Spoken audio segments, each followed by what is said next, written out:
Hello students. Presently हम wave optic study कर रहे हैं।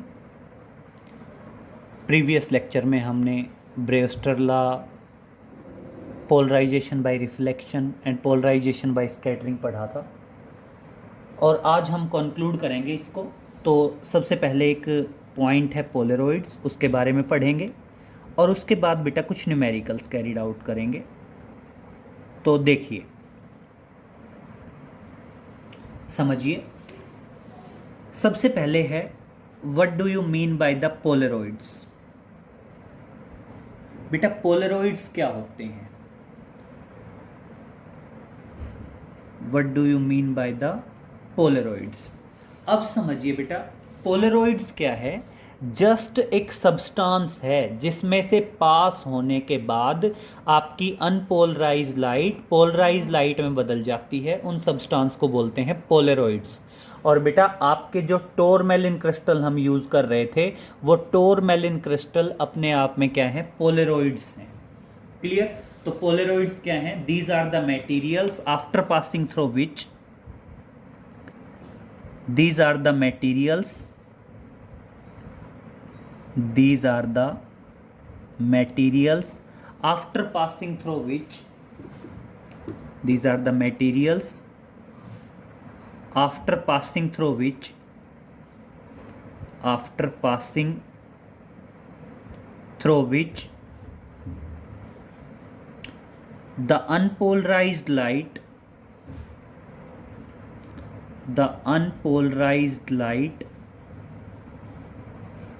becomes polarized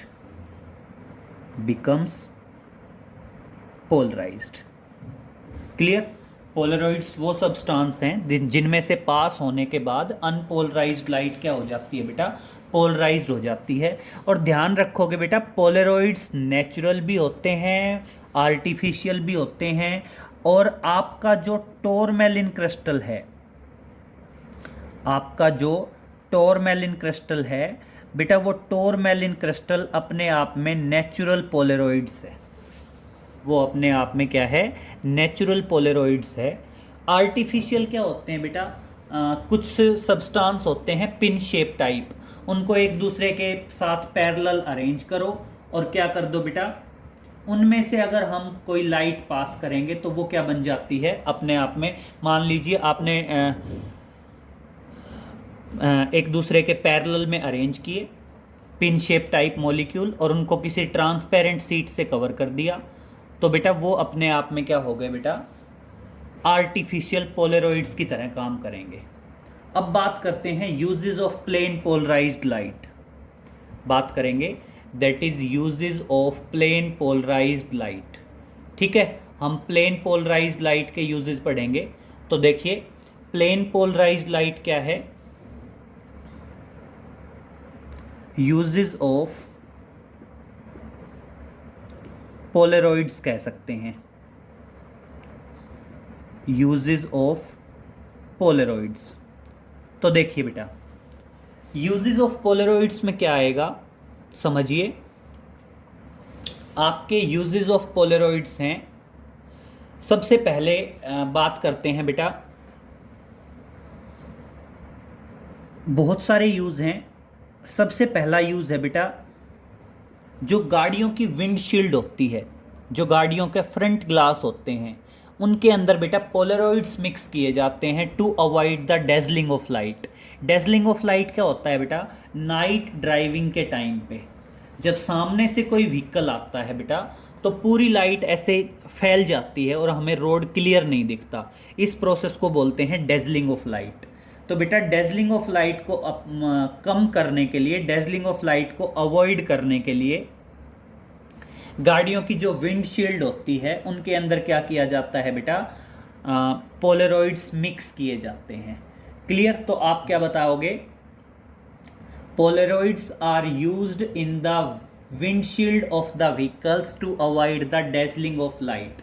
तो क्या बताओगे? Polaroids are fitted, polaroids are used in the windshield. Windshield क्या होती है बेटा? जो फ्रंट ग्लास होता है, in the windshield of the vehicles, windshield of the cars, to avoid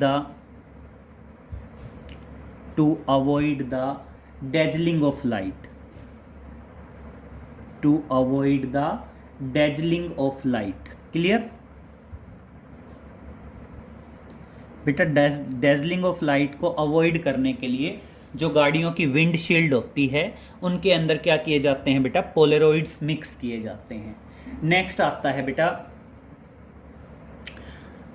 the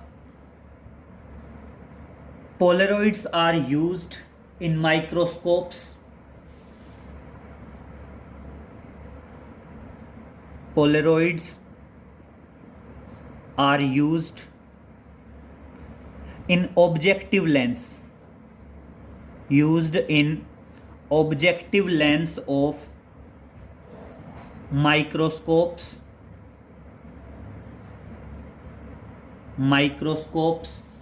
to avoid glare,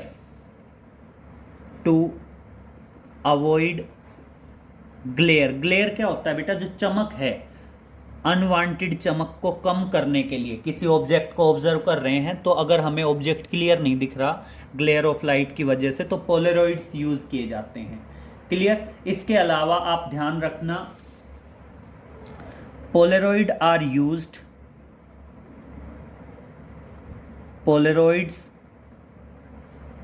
used in the lens of the camera, to take the clear pictures,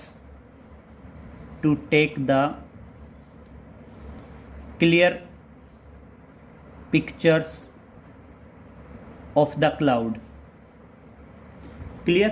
आपके जो cloud हैं बेटा, cloud की clear pictures लेने के लिए, to take the clear pictures of the cloud, polaroids are used in the lens of the camera. Clear? इसके अलावा बेटा polaroids are used to improve the colour contrast in oil paintings. बेटा जो oil paintings होते हैं उनके colour contrast को improve करने के लिए पोलेरॉइड्स यूज किए जाते हैं। नेक्स्ट देखिए क्या बताओगे? Polaroids are used to improve the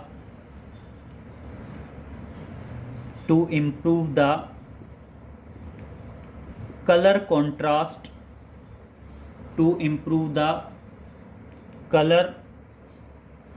contrast, of the oil painting in oil paintings। Clear? Oil paintings के कलर कॉन्ट्रास्ट को इम्प्रूव करने के लिए भी किसका यूज किया जाता है बेटा? पोलेरॉइड्स का यूज किया जाता है। नेक्स्ट बात करेंगे बेटा, polaroids are used in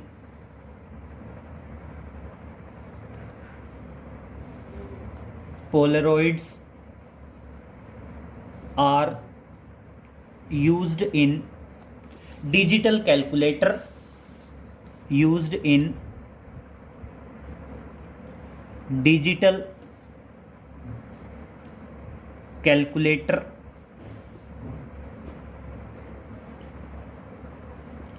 digital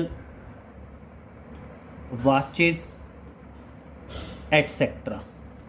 पोलेरॉइड्स use किए जाते हैं बेटा डिजिटल कैलकुलेटर में, डिजिटल वॉचेस में। इसके अलावा जो आपकी LCD होती है, लिक्विड क्रिस्टल डिस्प्ले, उसमें भी यूज़ किए जाते हैं। क्लियर? नेक्स्ट हम बात करेंगे बेटा, polaroids are used in optical stress analysis. क्या बताओगे? पोलेरॉइड्स आर यूज्ड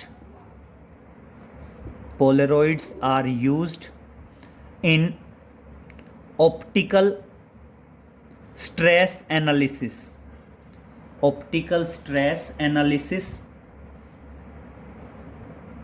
बेटा जो ऑप्टिकल स्ट्रेस एनालिसिस है उसमें भी किसका यूज किया जाता है? पोलेरॉइड्स का यूज किया जाता है। क्लियर? इसके अलावा क्या बताओगे बेटा? Polaroids are used in picturisation of 3D movies. Polaroids are used Polaroids are used in the picturization of 3D movies. क्या बताओगे? Polaroids are used in picturisation of 3D movies. जैसे बेटा आप थिएटर वगैरह में जाते हो 3D मूवीज देखने के लिए, तो आपको एक स्पेक्स इशू किए जाते हैं मूवी से पहले।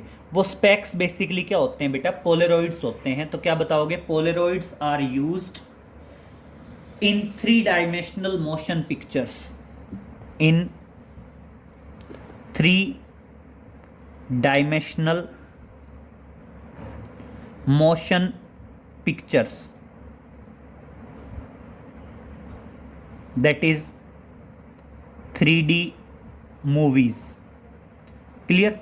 3D मूवीज के पिक्चराइजेशन के लिए भी किसका यूज किया जाता है बेटा? पोलरॉइड्स का यूज किया जाता है। इसके अलावा बताओगे polaroids are used in sunglasses.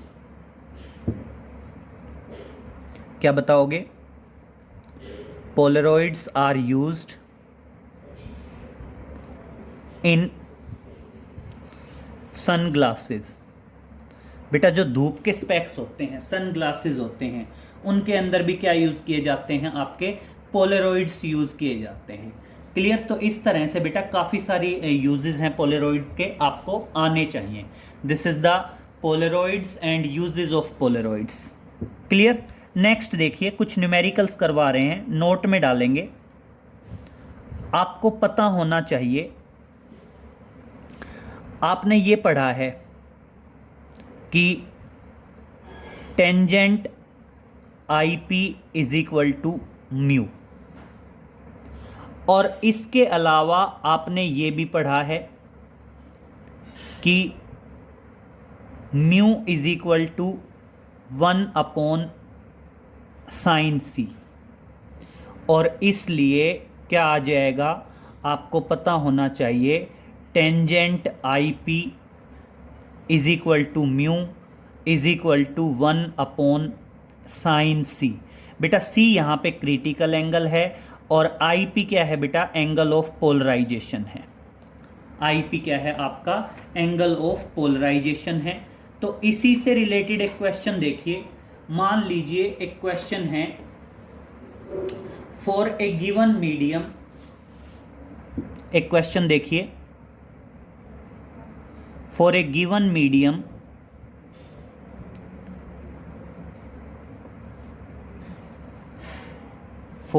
given medium the polarizing angle is 60 degree. The polarizing angle is 60 degree. Calculate refractive index and critical angle for that medium.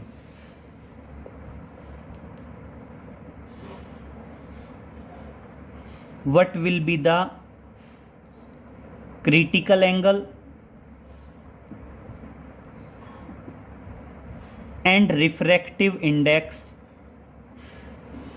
for that medium?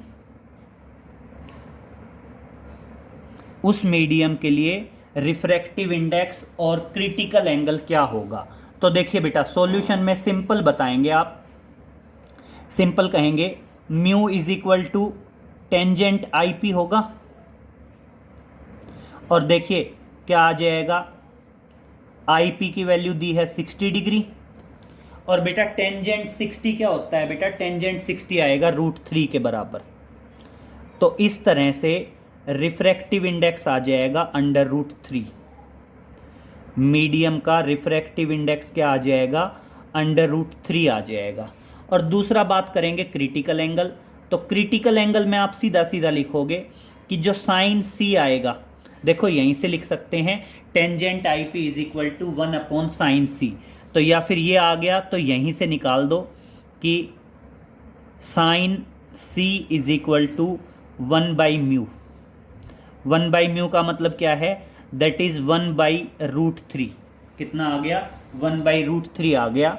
और इसलिए critical angle आ गया sine inverse 1/√3। Critical angle क्या आ गया? That is sine inverse 1/√3। Clear हुआ? इस तरह से आपका जो क्रिटिकल एंगल आया वो क्रिटिकल एंगल किसके बराबर आ गया? साइन इनवर्स 1/√3 आ गया। क्लियर? देखिए नेक्स्ट कुछ न्यूमेरिकल्स और करवाते हैं।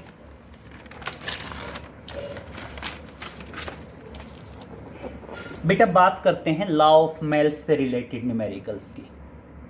तो देखिए लॉ ऑफ मेल्स से रिलेटेड कुछ पॉइंट्स हैं, पहले वो पॉइंट समझेंगे आप।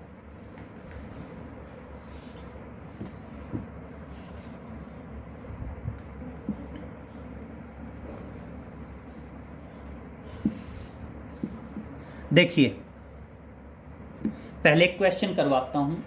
If the angle between the pass axis of polariser and analyser, if the angle between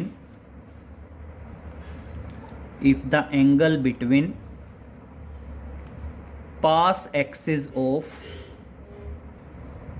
polarizer and analyzer, if the angle between pass axis of polarizer and analyzer is 45 degree, is क्या है बेटा? 45 degree है। Write the ratio of intensity of light, then write down the ratio of intensity of original light, intensity of original unpolarized light and the intensity of the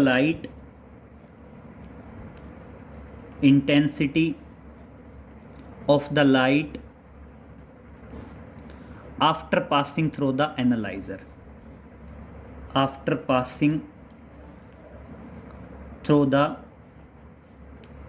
analyzer, तो समझिए बेटा क्या है condition, clear करिए। देखिए एक है polarizer, this is the polarizer and this one is the analyzer. मैं जस्ट लाइन से रिप्रेजेंट कर रहा हूं, this one is the polarizer and this one is the analyzer. Clear? और बेटा दोनों के प्लेन के बीच में जो हैं, दोनों के प्लेन के बीच में एंगल है 45 डिग्री। दोनों के प्लेन के बीच में एंगल कितना दिया गया है? 45 डिग्री दिया गया है। और अब कह रहा है original unpolarised light,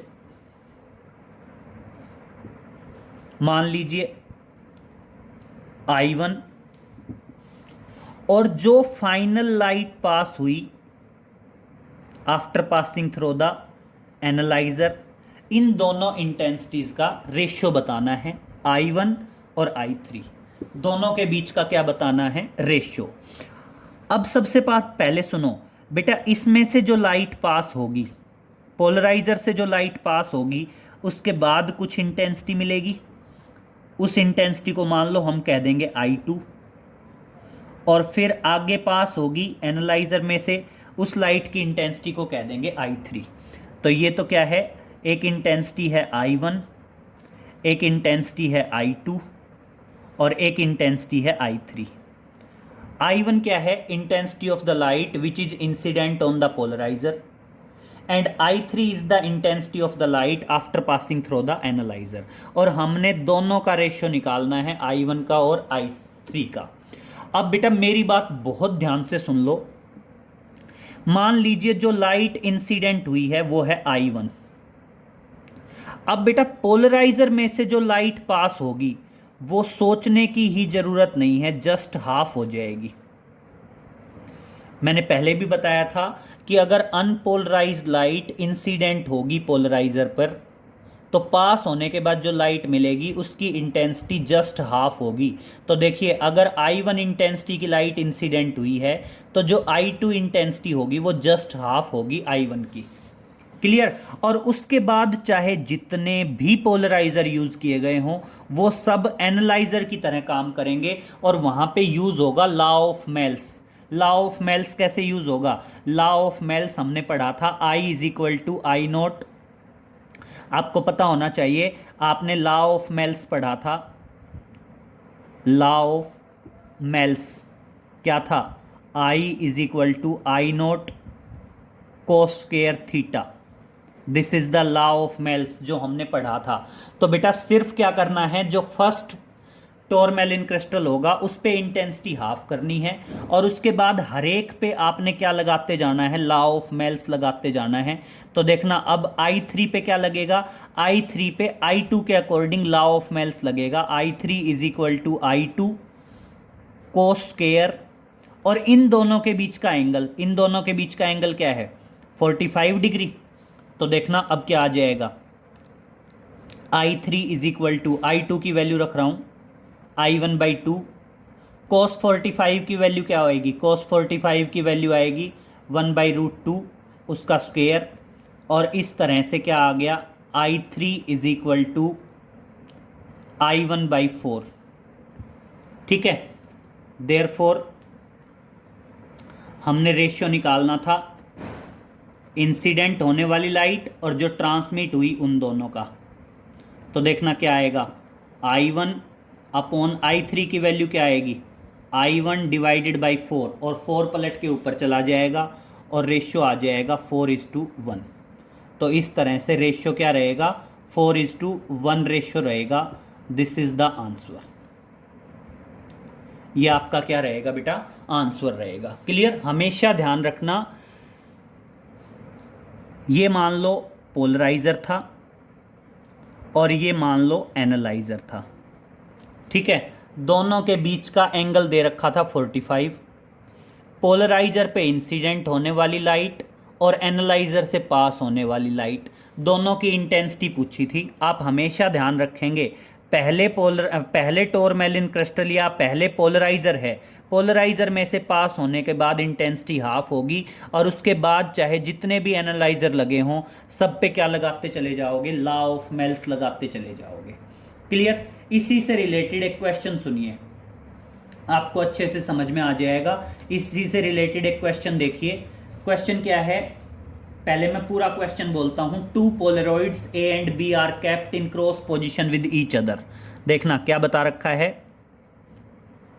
2 polaroids are placed, 2 polaroids A and B are used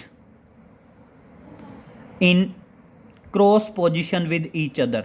बेटा क्रॉस पोजीशन का मतलब क्या होता है, दोनों के बीच का angle, cross position with each other मतलब दोनों के बीच का एंगल 90 है।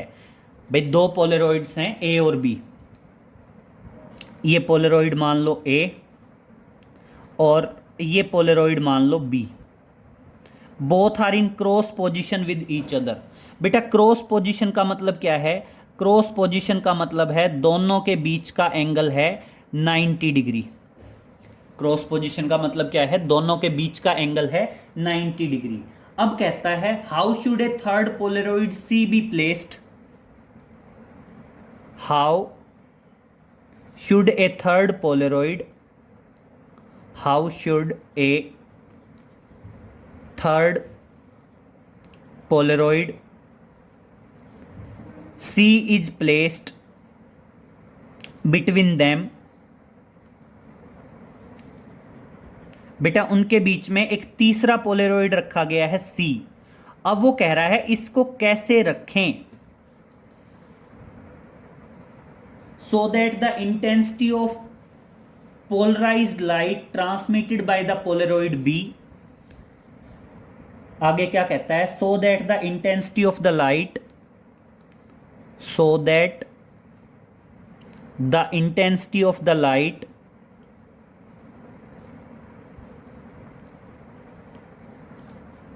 after passing through polaroid B, after passing through polaroid B reduce to 1/8 of the intensity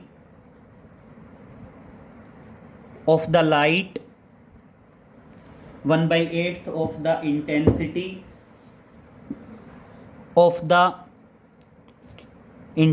of the unpolarized light which is incident on